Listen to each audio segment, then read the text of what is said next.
burada sadece hizmet edip, bu mektebin imtiyazlarından istifade edip, bu hizmetine göre maaş alıp, ancak devlete, millete, müstakilliğimize, devlet kurucuna bigane kalan adamlar böyle mekteplerde işleyebilmezler. Tahsil, talim işiyle meşgul olabilmezler. Ona göre ben mektebin komandanlığından talep ederim. Müdafaa Nazırlığı'ndan talep ederim ki bu meseleyle ciddi meşgul olasınız ve belki de bu meselenin yüksek seviye kaldırmak için müeyyen, konkret tedbirler göresiniz.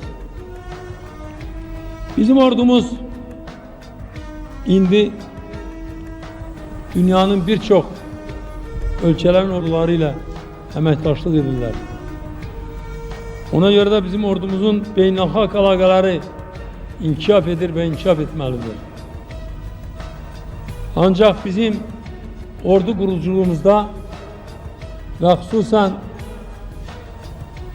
Ali hərbi məktəblərin ve bütün hərbi məktəblərin yaranmasında ordumuzda olan zabitlerin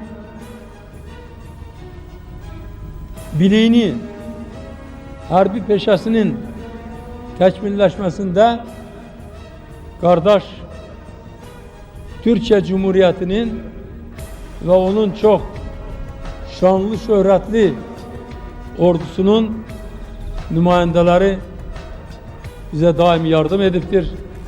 Bugün de yardım edir. Buna göre ben bugün bu fırsattan istifade ederek Türkiye Cumhuriyeti'ne, Türkiye Silahlı Kuvvelerine ve onun